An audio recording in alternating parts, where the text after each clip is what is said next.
Hallo und herzlich willkommen mal wieder bei MS Friedfischen TV. Mein Name ist Michael Schlögel und ich zeige heute dem Lehrling beim Fiederfischen, wie es zur Sache geht. Er kriegt alles von mir gesagt, aber nur ihr, er nicht. Oder Marvin? Nee, das sehe ich ganz anders. Der Lehrling zeigt dem Mentor, was er ihm beigebracht hat an seinem Hausgewässer, wer hier ganz klar das Rennen kriegt. Also Michael kriegt heute von mir eine Packung. Ich habe schon soweit meine 4 Routen aufgebaut, dass ich da switchen kann in meinen Bahnen und auf jeden Fall da siegessicher bin und den Michael schlagen kann. Wir werden sehen, Marvin. Ja. Auf ein Fight. Auf ein Fight.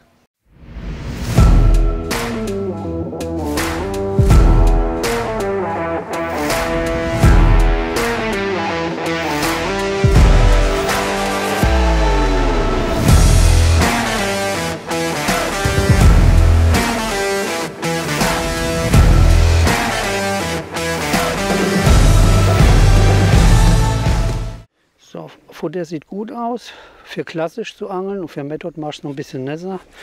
Kommt immer in meinem kleineren Container rein. Na, das ist eigentlich schon viel zu viel, jetzt um die Winterzeit. Fischen mit kleinen Körben, da werden wir wieder die Hälfte der Schwäne geben. Aber egal, die brauchen auch Nahrung. So, jetzt kommen wir zu den Lebendköder, auch im Winter, was Winter betrifft.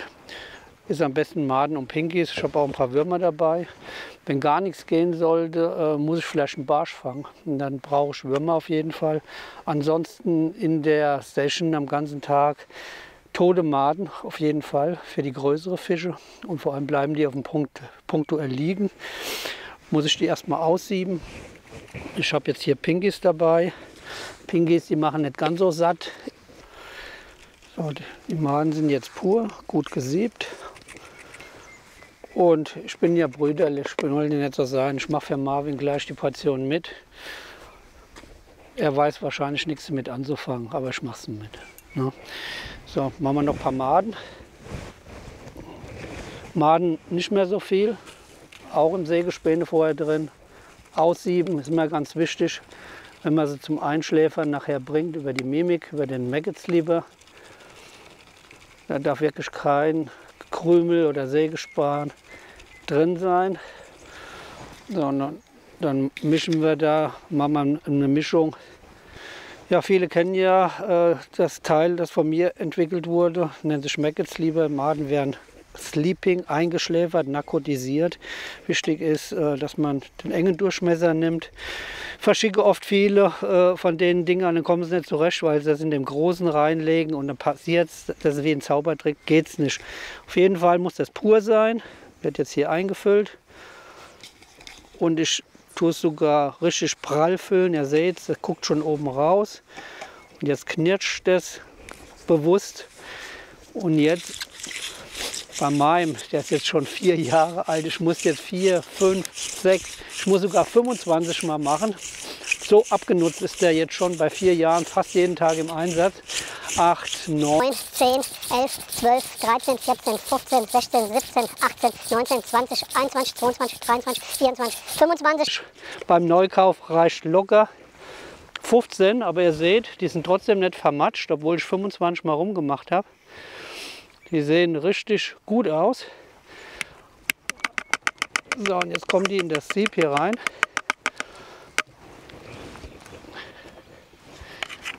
Den am besten gleich auswaschen. So, und jetzt wird das mal reingetaucht hier in das Becken. Weil da seht ihr jetzt die Milchsuppe, die jetzt da unten am Rand entsteht. Hätte ruhig ein bisschen mehr Wasser sein können, aber es geht auch so. Und ihr seht, das ist jetzt schon ganz trüb, weil sich die Haut abgerieben hat. Da bewegt sich 0,0. Also richtig gut geworden. Ich bin happy, zufrieden. Und die liegen schön auf dem Grund. Beste Präsentation für Brassen und KKG. So, hier Marvin, Nassnet Pins. Kannst auch mal deinen Ehrenfisch heute fangen. Super, vielen Dank. So, jetzt gehen wir zu mir an den Platz und da zeige ich euch mal, was ich alles vorbereitet habe in der Zeit, wo der Michael meine Köder gemacht hat. Vielleicht gehe ich aber auch mit. Guck mal rein.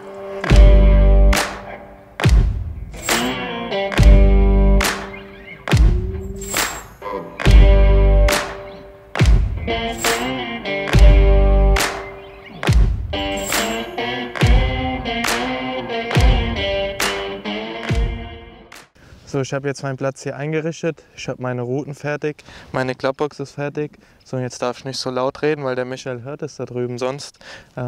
Meine Taktik wird heute sein, auf der anderen Seite auf Karpfen mehr zu angeln. Deshalb angle ich heute mit dem Flatkorb, lege drüben jetzt in der Startfütterung ein bisschen Mais, ein paar geschnittene Würmer und tote Maden hin. Also lege ich jetzt 4 Körbe hin, dann lege ich den Flatkorb gleich für eine halbe Stunde, 20 Minuten drauf, lasse den Platz komplett ruhen. So, jetzt hör schon, da schleicht er sich an. Jetzt erzähle ich nicht mehr so viel. Jetzt fütter ich und dann, wenn er im Fischen abgelenkt ist, zeige ich euch nochmal genau meine Tricks. Ich habe jetzt vorgefüttert. Bevor ich jetzt gleich scharf mache, müssen wir bei dem Duell erstmal das Regelwerk festlegen. Also wir haben vereinbart, also der See, der weist eine Tiefe bis zu 11 Meter auf, je nach Wasserstand. Der ist abhängig vom Rhein. Und es ist wie eine Badewanne, müsst ihr euch vorstellen. Das geht so schräg runter und so bei 20, 30 Meter sind dann die tiefsten Stellen auf der anderen Seite. Hier ist ungefähr 120 Meter breit. Und ich fische jetzt, dass er mithört, auf 26 Meter. Und ich habe mit dem Sinkwackler, der macht ja einen halben Meter pro Sekunde, habe ich mir 8 Meter, 7,5 Meter, 8 Meter Wassertiefe ausgesucht von den 11 Metern. Und was der Marvin da ausgesucht hat, also im Winter ist es unwahrscheinlich wichtig, da stehen die Fische an einer Stelle, also bestimmte Treppen. Und ich meine, 7,5 Meter, 8 Meter ist heute sehr gut. Und da haben wir eben gesagt, jeder Fisch zählt als ein Punkt. Und ja, ich erzähle jetzt einfach was anderes, würde ich sagen. Ne? Jeder Fisch zählt einen Punkt, Marvin. Auch wenn du da drüben auf dem Karpfen-Hotspot liegst. Ich weiß das, ich kenne ja den Platz. Ich werde hier wenig Chance haben mit Brassen, deswegen habe ich auch Würmer dabei. Versuche einen Kaulbarsch zu fangen oder Grundel zählt auch ein Punkt gegen Karpfen. Das hängt jetzt nichts mit dem Gewicht zusammen. Und ich mache jetzt scharf. Ihr seht's.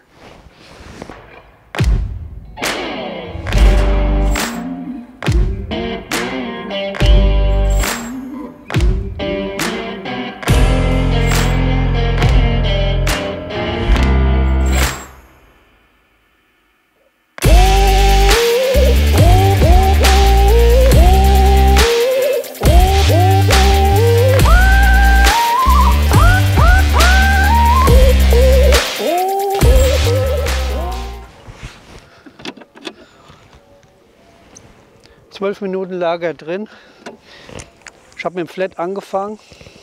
Ist eigentlich blöde. Normal, es zählt ja heute jeder Fisch. Aber ich habe trotzdem mit dem Flat angefangen und habe tatsächlich ein Biss versemmelt heute. Auf Method. Das ist wie ein Elfmeter verschossen. Sehr gut. Ich habe besseres Futter.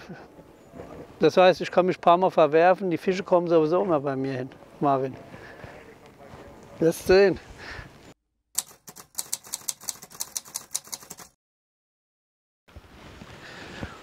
Ja, hoffen wir, dass wir den jetzt mal rauskriegen, dass 1-0 steht.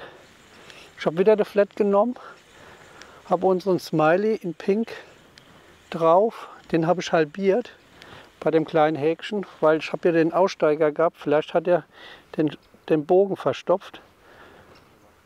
Jetzt bin ich natürlich ganz vorsichtig, muss jetzt den Fisch landen. Das ist beruhigend. Dass er schön einen auf die Gurke kriegt. Brassen. Hier sind sowieso mehr Brassen auf der kurzen Bahn. Draußen, das ist das Revier der Karpfen draußen, wo der Marvin angelt am Baum. Und der muss erstmal den Karpfen auch rauskriegen. Der Fisch steht da auf 80, 90 Meter. Yes! Der Fisch hat also an der Unterlippe gebissen. Das ist immer ein gutes Zeichen. Dann fressen sie. Also wenn Unterlippe da ist, ist ein gutes Signal, dass sie Hunger haben. Mit dem Method-Korb, ne? 30 Gramm. Und so, und das ist das Wichtigste. Guck mal, aber der Marvin ist nicht da. 1:0. So, währenddessen der Henrik gerade drüben bei Michael war und seinen Fisch abgefilmt hat, ging bei mir die Route krumm. Und jetzt habe ich ein Unentschieden in der Hand. Das habe ich selbst in der Hand. Jetzt mal gucken, ob wir ihn rauskriegen. Von der ersten Flucht her kam es mir vor wie ein Karpfen. Jetzt lässt er sich wieder drehen wie ein Brasse. Aber ist ja egal. Fisch ist Fisch heute. Ja, hier im Einsatz habe ich heute die Prime X Feeder in 420. Da drauf die Prime Feeder NG Rolle 450 und mit unserer MS Range Pro Matchline 22er und da vorne 28er Schlagschnur. So, und jetzt konzentrieren wir uns mal auf den Fisch.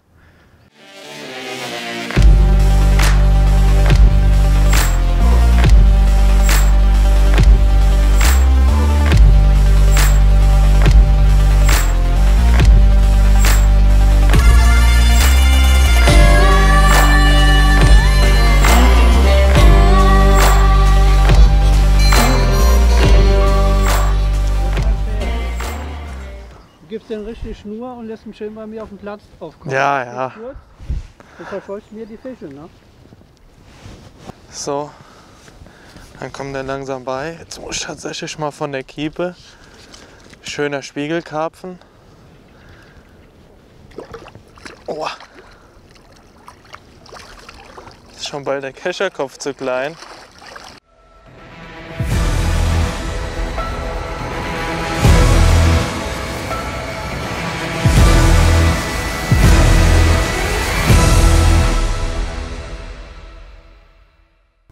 Tricky ist ein schöner Karpfen, aber es geht ja leider auf Punkte und nicht auf Gewicht. Das ist mein Problem, was ich habe. Der Michael, der war schnell abgefertigt mit einer Brasse, aber ich habe hier ein bisschen zu kämpfen. Naja, den holen wir jetzt raus. Und da probieren ihn rauszuholen, da haben wir wenigstens unentschieden. Aber es ist mir egal, was für ein Fisch ist. In der Jahreszeit muss man froh sein um jeden Fisch. Und gerade um so schöne, große Exemplare freut man sich dann doch enorm.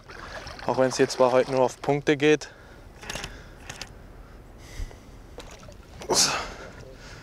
Oh, er passt gerade so ins Netz. Oh oh. Muss ich mich doch ein bisschen beeilen. Der Michael hat schon den nächsten. Jetzt tun wir erstmal hier den Fisch. Oh, das ist mal ein Fisch.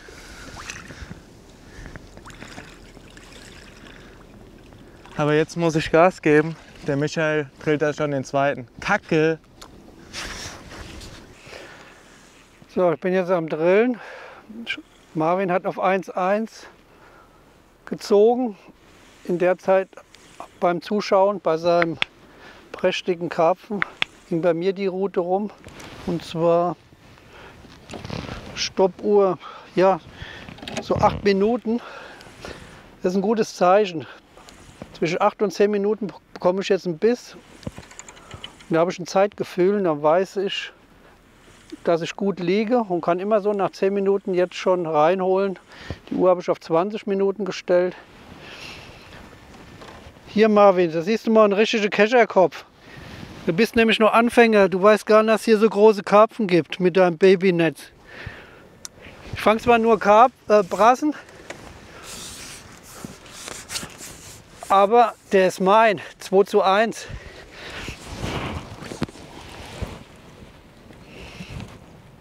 Und ich zeige dem Kameramann jetzt mal zumindest die Köder, aber das darfst du nicht dem Marvin sagen. Ne? Guck mal, der ist ein halber Kunstköder. Im Winter gehen die Fische sehr, sehr auf Farbe und weniger auf Geruch.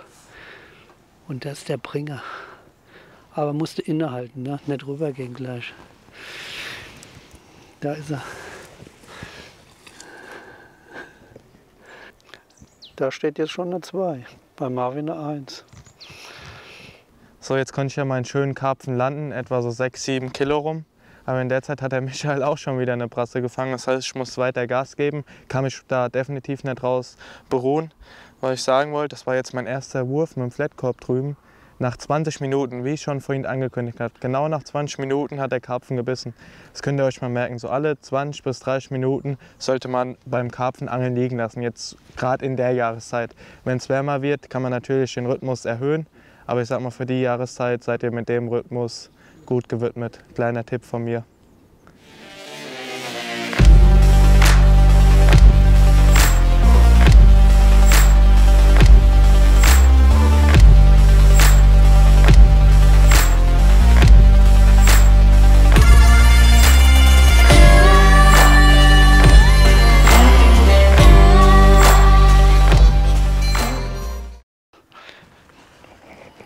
Schachtel kennt der eine oder andere vielleicht noch nicht. Die finde ich nicht schlecht. Da habe ich meine ganzen Fake-Baits drin. Unterschiedliche Größen, Farben. Gut sortiert. Man kann, wenn man hier drauf drückt, geht immer nur eine Klappe auf, die anderen bleiben zu. Das liebe ich so, wenn man das mal rausschütteln muss. Und in dem Fall nehme ich jetzt mal die gelbe. Hier wird sehr viel mit Mais geangelt, vor allem im Sommer von den Hobbyfischern und Karpfenanglern auch. Und hier mache ich jetzt mal komplett den Farbwechsel auf Gelb und probieren mal unser Glück. Ich sehe das kleine Häkchen, das ist alles sehr filigran, aber das ist Winterfischen. So, das bestücken wir und das war's. Schauen wir mal. Fallbisse bekommt man oft, wenn eine steile Kante ist und der Fisch kommt zu einem. Und beim Fallbiss ist auch eine Wahrscheinlichkeit, dass der Fisch sich nicht hakt, sehr groß, weil die Spitze hakt ja den Fisch nicht, sondern nur der Korb. Und das ist ein 30 Gramm Korb. Und da bekommt man die meisten Aussteiger bei Fallbisse, habe ich festgestellt. Also drückt man mal die Daumen, dass gleich 3:1 steht. Ah, so, kleiner Brassen. Aber zählt als Punkt, wenn er drin ist. So. Marvin. So, auch hier wieder, seht ihr, wieder unten gebissen. Positives Zeichen, da gibt es noch mehr von der Sorte. Um immer ein Zeitgefühl zu bekommen, habe ich ja die Stoppuhr, das wisst ihr ja schon bei mir, ohne die geht es nicht. Ich habe es 20 Minuten zu Beginn eingestellt, dass ich mal den Platz ruhen lasse. Ab bei der Stadtfütterung haben wir ja genug Krach gemacht. So, und jetzt habe ich festgestellt, nach 8 bis 10 Minuten kam immer der Biss. Das heißt, ich verstelle jetzt die 20 Minuten auf 1, 2, 3, 4, 5, 6, 7, 8, auf 11. Bei 11 wäre ich geweckt und hole wieder rein, weil da kann ich wieder Krach machen, weil vorher habe ich ja auch unter 11 Minuten den Biss bekommen. Also macht dem Fisch das nichts aus und muss nicht unbedingt bis 20 Minuten warten. Also das ist ein Tipp, könnt ihr euch mal beherzigen.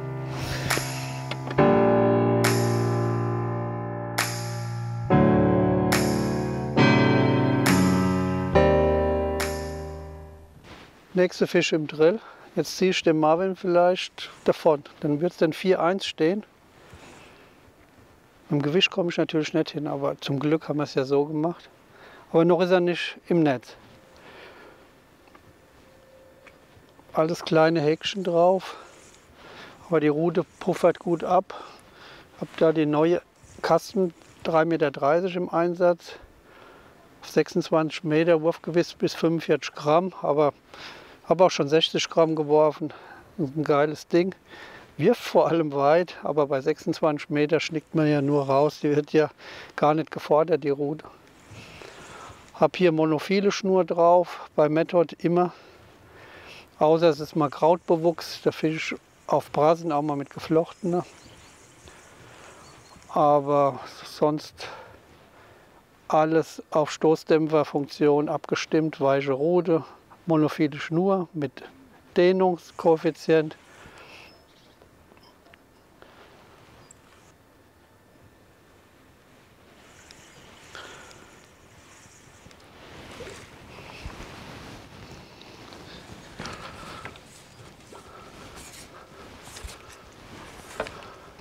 Yes!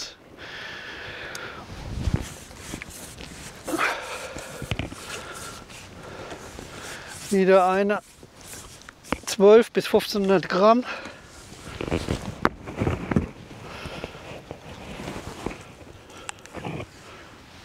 Hier ist er. Und eingetötet.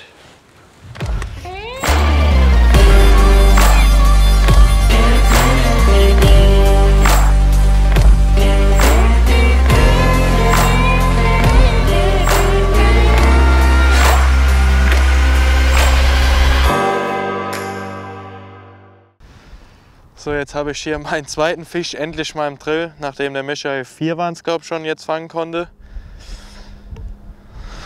Jetzt habe ich hier mal eine Brasse. Ja, kann ich wenigstens ein bisschen aufschließen. Aufgeben ist keine Option, ist noch nicht so lange geangelt. Ich gebe weiter mein Bestes. Hier haben wir jetzt die Nummer 2. wieder Smiley, 2 Pingies am Flatkorb. Hoffen wir, dass es jetzt so weitergeht und bei Michael es mal ein bisschen ruhiger wird. So, hier mein 3. Fisch im Drill. Jetzt kann ich schon wieder ein bisschen glücklicher klingen, weil das ist mein Fisch, wo ich auf einen Punkt verkürzen kann. Das heißt, auf einen Punkt draufkommen. Der Michael hat 4. Das ist jetzt mein 3. Yes. Fehlt mir nur noch einer. Bei Michael war jetzt lang Ruhe. Dafür konnte ich jetzt schnell 2 Bräsen hintereinander fangen. Ich denke, dass die schwarmweise kommen. Hier wieder ein schöner Brassen von 900 bis 1 Kilo.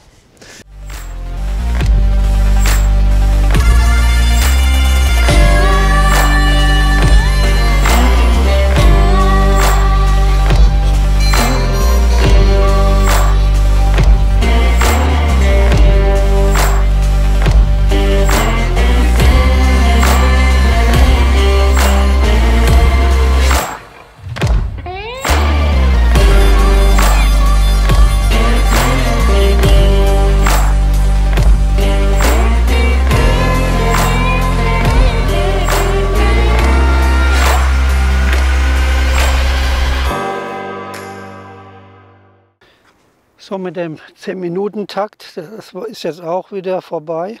Im Gegenteil, der Marvin hat jetzt so 4-3 verkürzt und jetzt wird es brenzlig, spannend.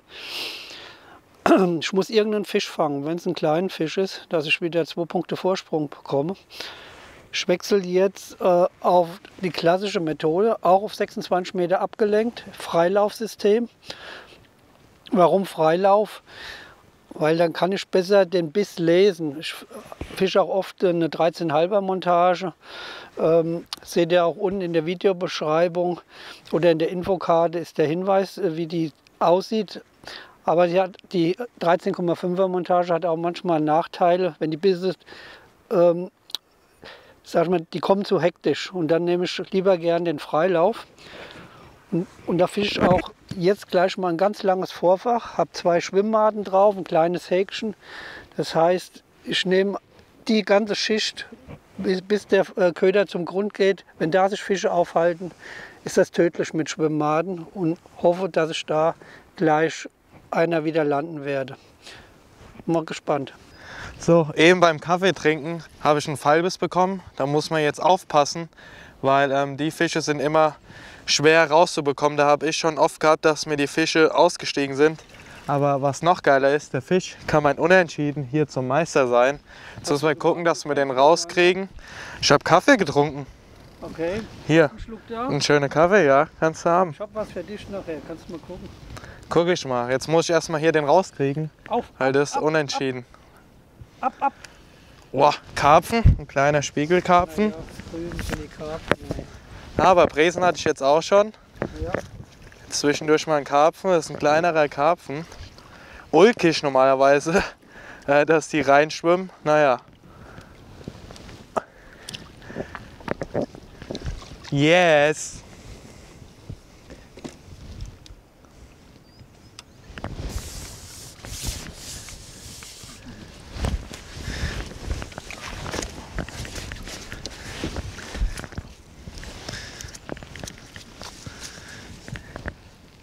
Vier. Huhu.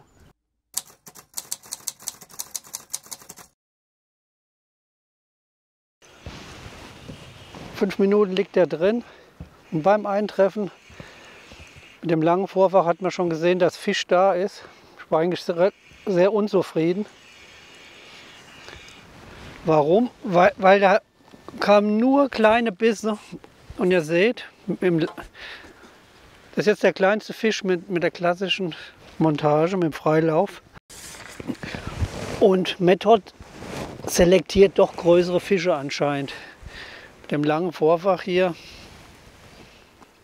ist das, ja, da nehmen auch dann die kleineren Fische den Köder. Gut, gepunktet.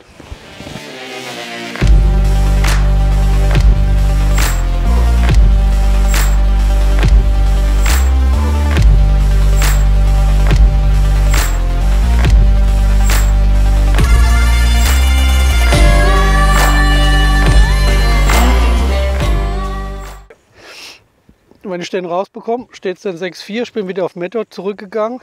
gibt es immer positive Bisse. Ist heute einfach besser.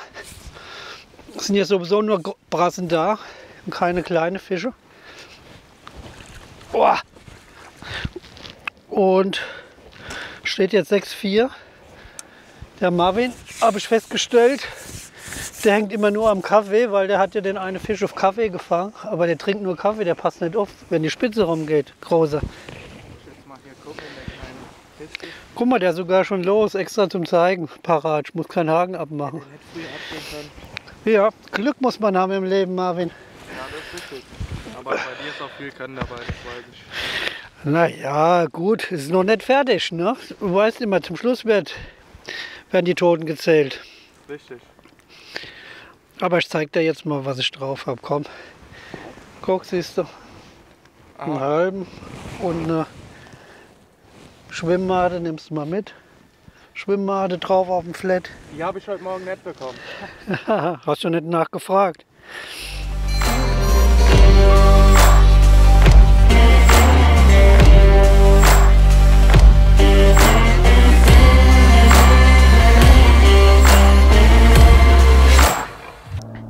So, nachdem ich jetzt bei Michael gucken war und habe den Tipp angenommen, kann ich auch prompt eine Brasse landen. Jetzt kann ich wieder verkürzen, da der Sauhund wieder in Führung gegangen ist nach dem Unentschieden.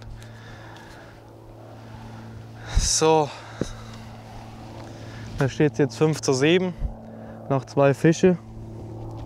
Hoffen wir mal, dass wir die jetzt noch schnell fangen mit seinem Trick.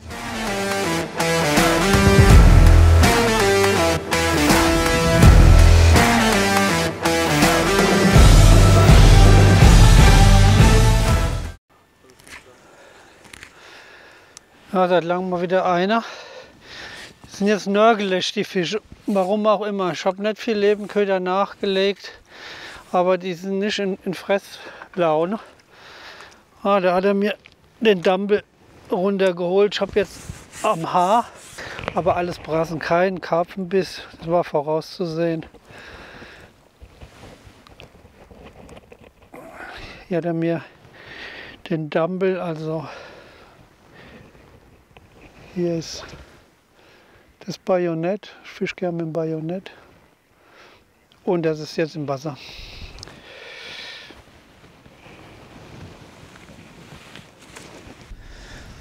So, jetzt hat der Michael eben wieder einer gefangen. Jetzt habe ich auch schon wieder einen im Drill. Nach langer Zeit mal wieder einen.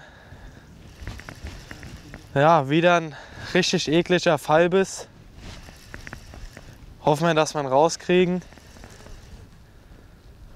Ja, ist komisch. Da war jetzt über eine halbe Stunde nix, 40 Minuten oder noch länger, ich weiß gar nicht.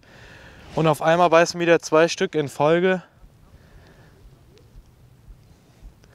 Scheint jetzt wieder ein Karpfen zu sein, denke ich. Was ich heute eigentlich eher drüben mehr erwartet hätte. Waren doch noch viele Brassen, wo ich mitgefangen habe. Die Karpfen wollten heute irgendwie nicht so.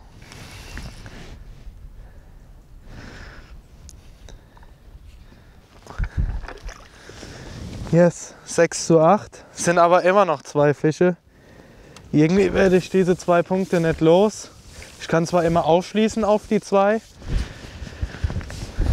Aber was mich ja sehr erfreut ist, dass wir überhaupt im Winter bei den Temperaturen überhaupt Fische fangen und das noch in großen Mengen. Was heißt in großen Mengen? In guter Stückzahl.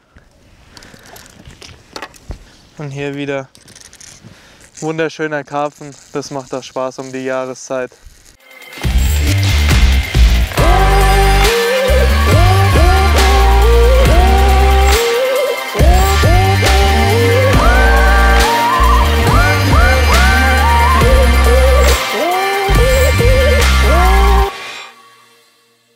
So, Leute, 2 Uhr, Ende der Session. Den Fisch darf ich noch rausholen oder reinholen, sofern er nicht abgeht.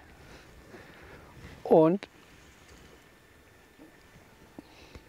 somit habe ich das Kind geschaukelt. Alles Brassen heute bei mir, wie angekündigt. Ufernähe immer Brassen, auf der anderen Seite der Marvin die Karpfen und alles Ja, der hat 800 Gramm. Waren noch mal ein paar schwere dabei, ein paar leichtere. Aber Winterfischen eben, ganz fein. Und ab und zu mal ein Biss. Die Sonne ist noch gekommen, hier die Sonne rein.